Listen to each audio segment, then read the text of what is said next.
자, 여러분 안녕하십니까? 자, 여러분 세무사 재정학 기출문제 특강 시작하도록 하겠습니다. 자, 이번 시간에는요 2013년도 1번서부터 5번까지 보겠습니다. 책 내용과 순서는 이 책을 기반으로 하고 있어요. 자, 우선 첫 번째 한번 볼까요? 역선택에 관한 사례로 옳은 것을 고르세요. 이렇게 되어 있습니다. 역선택은요 아시겠지만 비대칭 정보 때문에 발생하는 거잖아요.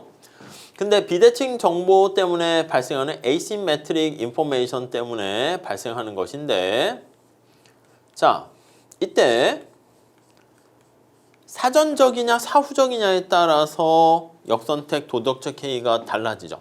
계약을 체결하기 이전에 사전적인 측면에서 발생하는 문제가 역선택입니다. 겉으로 봤을 때 숨겨져 있는 특성 때문에 발생하는 거야. 숨겨져 있는 특성이 잘 몰라가지고 그래서 이제 바람직하지 않은 대상자와 거래를 하게 되는 그런 문제가 발생하는데 그게 역선택이죠. 자, 살짝 여기 내용 정리 좀 한번 해보도록 하겠습니다.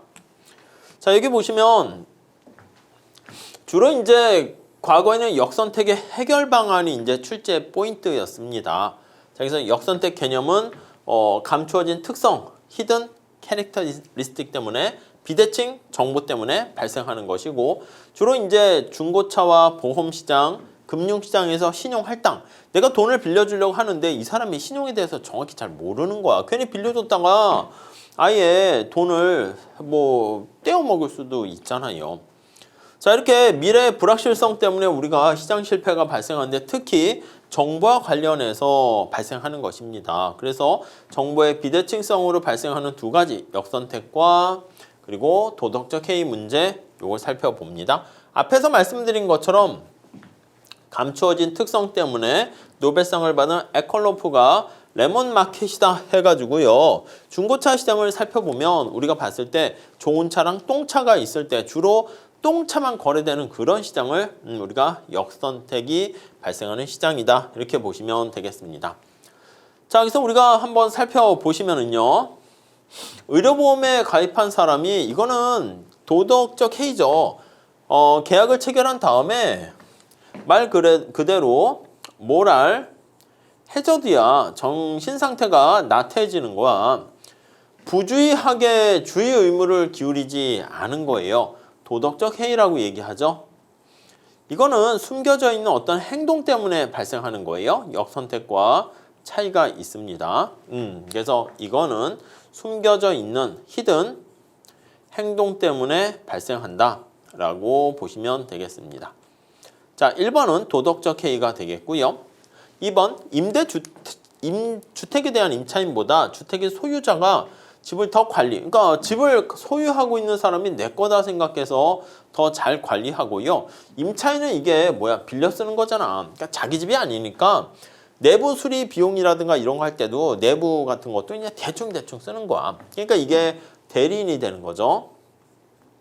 나 대신에 이 집을 좀 이렇게 사용해 주세요 하는 건데 깨끗하게 사용하지 않는다는 겁니다. 본인과 대리인 문제와 관련된 게 주인 대리인 문제야. 소유자가 주인이죠. 그래서 주인 대리인 문제를 우리가 발생하는 게 역시 도덕적 해이 이렇게 보시면 되겠고요. 다음 5번에 중고차 시장에서 나왔네. 이 중고차 시장과 관련된 게 바로 뭐라고요? 그치. 역선택 문제라고 제가 말씀드렸죠. 에컬로프의 중고차 시장 이렇게 생각하시면 돼요. 주로 좋은 차보다는 나쁜 차가 거래다녀. 근데 겉으로 봤을 때 번지름하게 이게 좋은 차인지 나쁜 차인지 우리는 구별이 잘 안 갑니다. 아시겠죠? 자, 그래서 답은 그냥 3번이에요. 3번. 다음에 하천에 대한 재산권이 설정돼 있지 않아가지고 상류와 하류 지역 간의 분쟁이 발생한다. 이거는 약간 외부성 문제 아니겠습니까? 외부성과 관련한 주로 소유권이 규정되지 않아서 발생하는 약간 코즈 정리 그쪽으로 생각하시면 되겠습니다. 자, 정부가 이공계 육성을 위해서 공과대학 증서를 결정하는 경우 이공계가 기초학문을 좀 뭔가 해서 국가의 어떤 파워가 올라갈 수 있는데 잘 이걸 안 하는 거야. 공공재에 가까울 수 있고 아니면 이로운 외부성이라고 해도 됩니다. 이로운 외부성 이렇게 볼 수가 있겠죠. 요거는 이제 역선택 문제와는 직접 관련된 건 아니네요. 답은 3번 쉽게 볼 수 있겠고요. 자, 그 다음에 여기 보시면 자, 2번 후생경제학 한번 볼게요.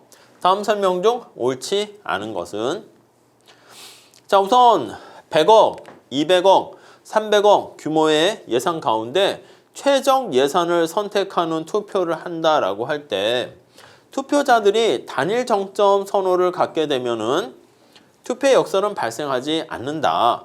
예, 우리 여기 한번 보시면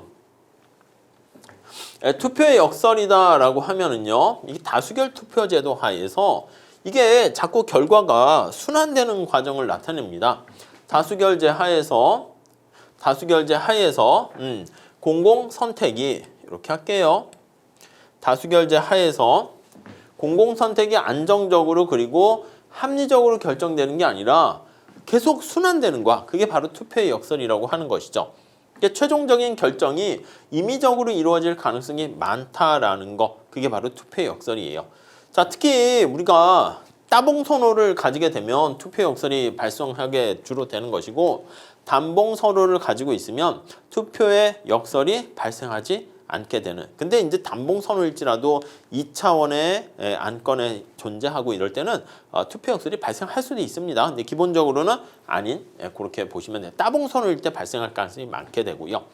자, 그 다음에 사회 무차별 곡선이 우하향하면서 원점에 볼록한 것과 공평성을 사회 후생에 반영하고 있는 것과는 관련이 있다. 그렇죠. 사회 무차별 곡선이 이렇게 있게 되면 이제 A라는 사람의 효용이 있고요. B라는 사람의 효용이 있습니다. 그래서 이렇게 X축, Y축 있을 때 이게 소셜 인디퍼런스 커브 이렇게 되어 있습니다.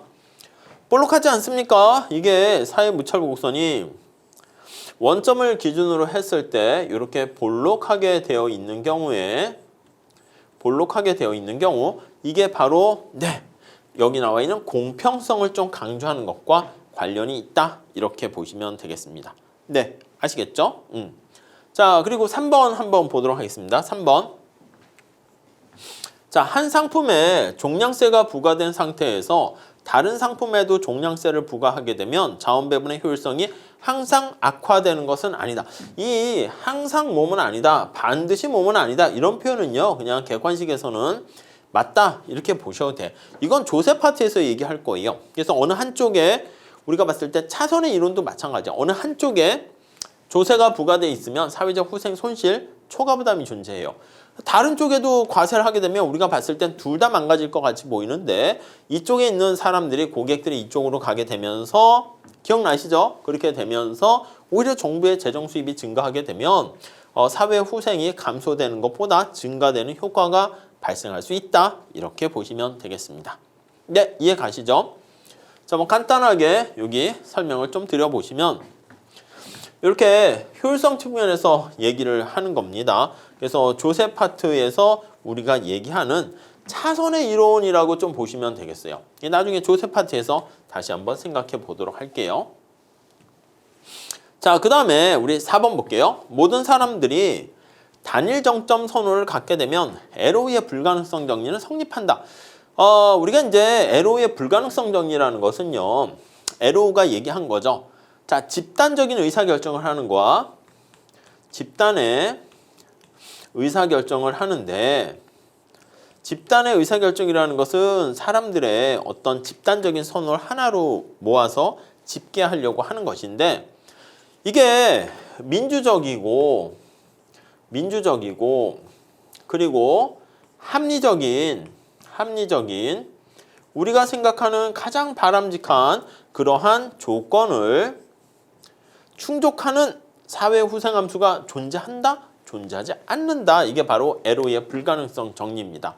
그래서 모든 사람들의 단일 정점 선호를 갖게 돼도 쉽게 우리가 다수결을 통해서 어느 한쪽으로 그냥 쉽게 결정되는 게 아니라 생각한 것처럼 그게 쉽지 않다. 그러니까 단일 정점 선호를 갖더라도 표현이 좀 애매하게 합니다. 그러니까 LOE의 불가능성 정리는 우리가 생각하는 이 모든 걸 충족시키는 그런 사회 혹생 함수는 존재하지 않는다. 이런 거야. 그러니까 비록 단일 정점 선호를 갖게 되더라도 이렇게 보시면 되겠습니다.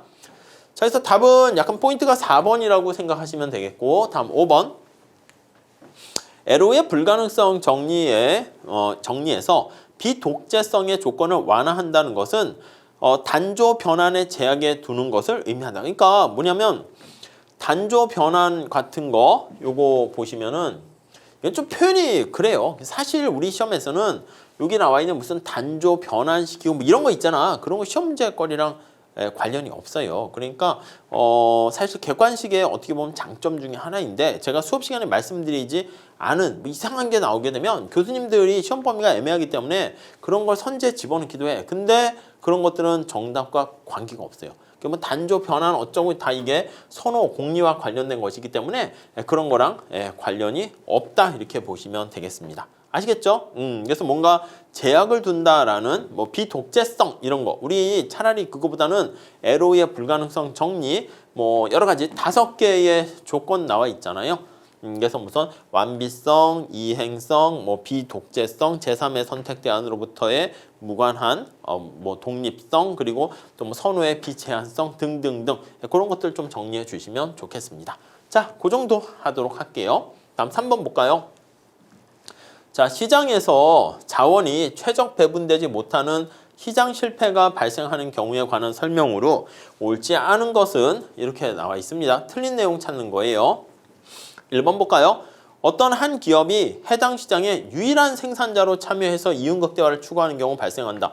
자, 시장 실패가 발생하는 원인 중에서 생산자가 유일합니다. 이거 뭐다? 독점이다. 이렇게 생각하시면 되겠어요.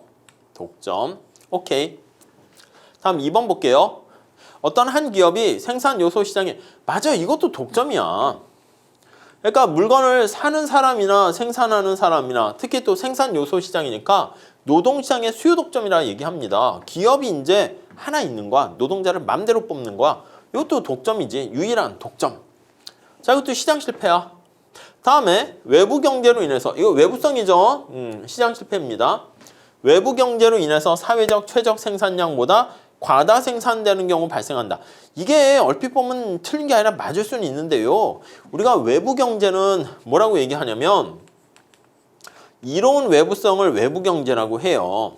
그래서 외부 경제다라고 하면 플러스 외부성이야. 그래서 플러스 이로운 외부성 이렇게 보시면 되겠고요. 이로운 외부성. 자, 그리고요. 외부 불경제라고 합니다. 외부 불경제다 이렇게 보시면 이 외부 불경제는 해로운 외부성 이렇게 보시면 돼요. 해로운 외부성. 네, 이해하시겠죠? 네, 그렇게 정리를 하시면 되겠습니다. 자, 이로운 외부성과 해로운 외부성에 미치는 효과는요. 이로운 외부성은 바람직한 최적 생산량보다 과소 생산 공급된다라는 게 하나의 특징이야. 그러니까 좋은 거는 하지 마세요 해도 좀 더 하세요 해도 잘 안 해요. 기부하세요. 좋은 거. 마스크 쓰세요. 이런 거 잘 안 해. 해로운 외부성은요. 요거는 나쁜 거야. 그래서 하지 마세요 해도요. 이거는 과대 생산되는 경우가 있어요. 자, 그렇기 때문에 여기 나와 있는 것처럼 이 외부 경제는 약간 이로운 외부성이기 때문에 과소 생산 공급된다. 이렇게 얘기를 해야 됩니다. 이해 가시겠죠? 다음 3번. 경제 주체들 간에 비대칭 정보가 존재하거나 경제 현상에 대한 불확실성이 존재하는 경우에 그렇죠. 비대칭 정보가 존재하는 경우 두 가지가 있습니다. 역선택과 도덕적 해이가 있죠. 역선택, 어드벌 셀렉션, 그리고 모럴 해저드 이게 존재합니다. 역선택과 도덕적 해이. 자, 그리고 이게 다 서로 관련은 있습니다. 미래에 대한 불확실성, 그래서 완비되지 못한 어떤 보험 그런 것들이 존재하게 되면 역시 시장 실패가 일어나게 되는 것이죠. 자, 이게 그거야. 보험 시장이나 자본 시장이 완벽하게 갖추어져 있지 못한 경우에 시장 실패가 생기게 됩니다. 이해 가시죠? 자, 이 정도 정리하시고요. 내용을 한 번쯤 읽어봐 주세요. 아셨죠? 중요한 내용들이니까. 자, 다음 4번 볼까요? 자, 비배제성과 비경합성에 관한 설명으로 옳은 것은 이렇게 나와 있습니다. 공공재 관련된 얘기 아니겠습니까? 자, 재화가 일단 제공되면, 일단 재화가 생산돼서 제공이 되면 다른 사람이 그 재화를 소비하는데 추가 비용이 발생하지 않는 경우에 그 소비가 비배제성을 띠는다. 아니죠. 이게 비경합성이라는 거죠. 비경합성이라는 건 뭐야? 그치. 여기 나와 있는 것처럼 일단 재화가 생산돼서 제공이 되면 여기 나와 있는 것처럼 누가 추가적으로 소비에 한 명 참여하더라도 참여 시 비용이 빵이라는 거야. 그러니까 한 개 비용이 빵이라는 거야. 이렇게. 그러니까 이게 혼잡하지 않는 거야. 그래서 막 서로 싸우거나 혼잡이 발생하지 않는다.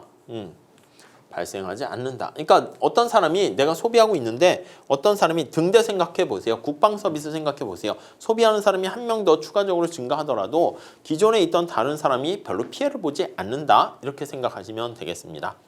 그래서 이거는 비경합성 이렇게 보시면 되겠고, 자, 어떤 사람이 2번 그 재화를 소비하지 못하도록 배제하는 게 불가능. 그래서 이거를 배제 불가능성, 그래서 비경합성이 아니라 비배제성 이렇게 얘기하는 것이죠. 요거는 비배제성. 돈을 안 내는데 배제를 하지 못하는 거예요. 다음 3번. 클럽제는 비경합성이 있으면서 비배제성을 띠지 않는 대표적인, 여러분 생각해봐. 클럽 있어. 클럽. 돈 안 내면 들어갈 수 있습니까? 어떻게 들어가? 못 들어가요. 헬스클럽이나 나이트클럽 이런 데 가보세요. 돈 안 내면 못 들어가니까 처음에는 배제성이 존재합니다. 배제적이고. 근데 헬스클럽이나 나이트클럽이 사람이 너무 많으면 운동하는데 어떻게 돼?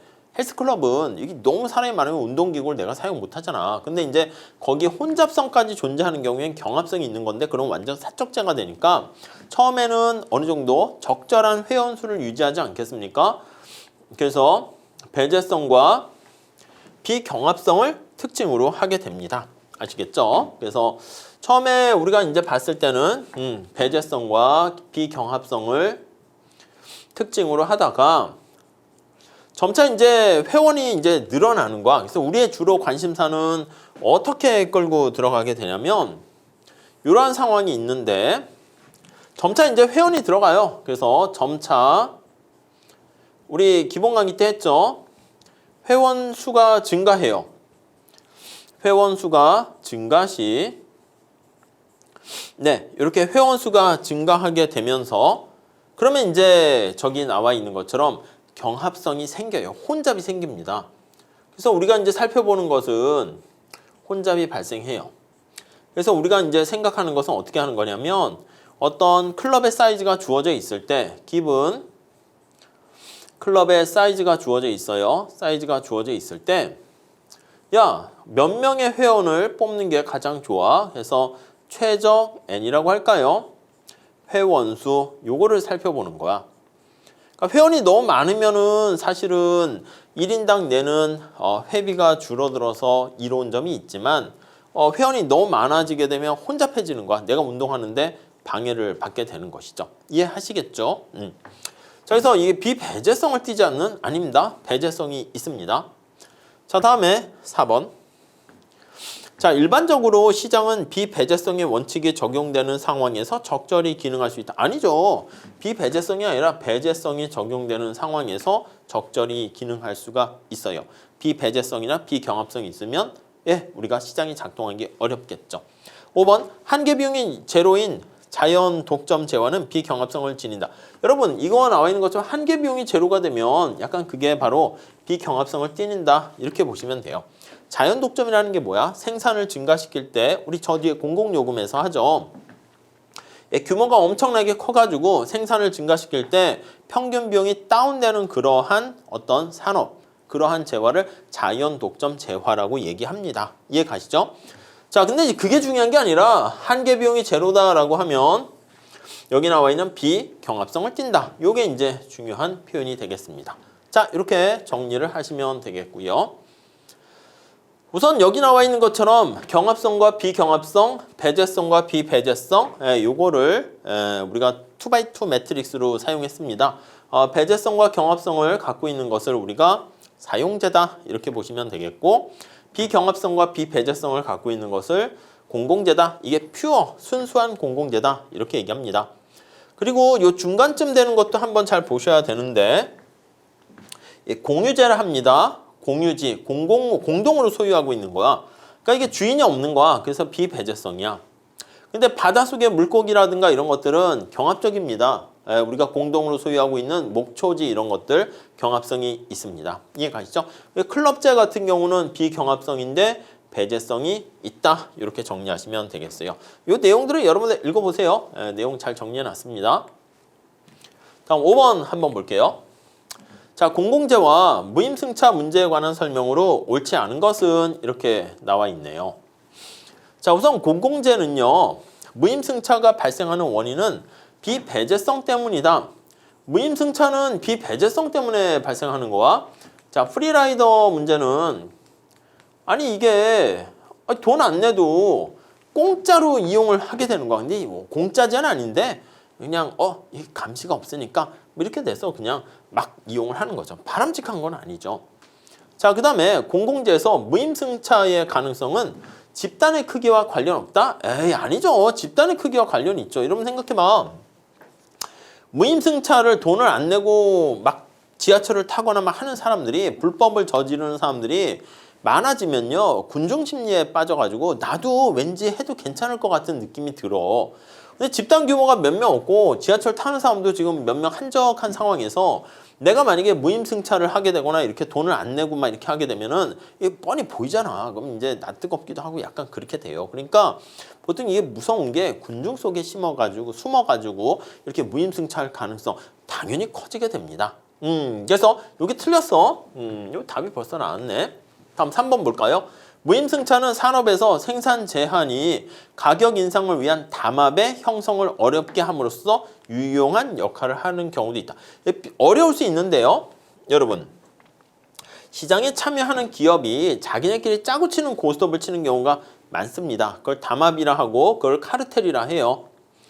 은행이 금리를 조정한다거나 아니면 라면 회사들 아니면 교복 회사들 아니면은 주유소 이런 데서 아니면 학원도 마찬가지야. 학원도 가격을 담합해가지고 원장끼리 만나는 거지. 야 원장님 왜요? 우리 수강생들 등을 쳐먹읍시다. 이러는 거야. 뭐 세게 얘기해서 죄송하지만 그래가지고 일부러 가격을 올리는 거야. 아니, 모든 학원이 가격을 다 올려버리면 어떻게 돼? 수험생들은. 선택할 수 있는 길은 뭐야? 2개밖에 없잖아. 독학 아니면은 뭐 학원 다니는 거. 그러니까 이제 다른 대체제 수단이 없게 되면은 할 수 없이 그냥 뭐 다닐 수밖에 없는 거지 뭐. 그래서 이 담합을 하는데 몰래 짜고 치는 고스톱을 치기로 했는데 무임승차 이게 이제 배신하는 거야. 이 배신할 가능성이 존재하게 되면 카르텔이 붕괴될 카르텔의 형성을 어렵게 만드는 그런 측면에서는 유용한 역할을 할 수도 있겠다라고 보시면 되겠습니다. 이제 중요한 지문은 아니고요. 그래도 뭐 경제학적으로 참고로 보시면 돼요. 다음 4번. 공공재의 효율적인 생산수들은 각 개인의 수요를 수직적으로 합한 수요 곡선과 공공재 생산의 한계 비용이 만나는 그렇죠 여러분.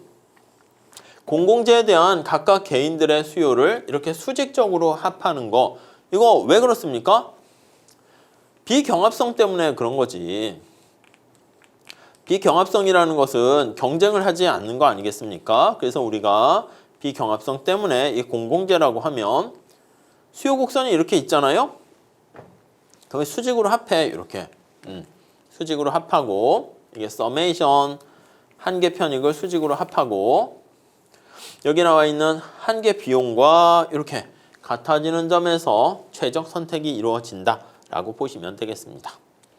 자 다음에 5번 각 개인의 수요를 수직적으로 합해서 공공재 수요 곡선을 도출하게 되는 이유는 지금 얘기했죠. 바로 비경합성 때문이다. 이렇게 보시면 돼요. 자, 그래서 공공재의 두 가지 특성이 있죠. 하나는 비경합성이 있고 하나는 비배제성이 있는데 여기 나와 있는 비경합성 때문에 발생하게 되는 게 뭐다? 공공재를 수요 곡선을 수직으로 합하게 되는 것이고요. 자, 그리고 비배제성 때문에 무임승차 문제가 발생하게 되는 것이고 우리가 양의 가격을 부과하려고 하는데 여기 나와 있는 것처럼 비배제성 때문에 양의 가격을 부과하는 게 가능하지 않다. 이렇게 되고요. 비경합성 때문에 양의 가격을 부과하는 게 바람직하지 않다. 이렇게 생각하시면 되겠습니다. 아셨죠? 자, 이렇게 정리하시고요. 다음 시간에 우리 6번서부터 계속 이어서 같이 풀어보도록 하겠습니다. 감사합니다.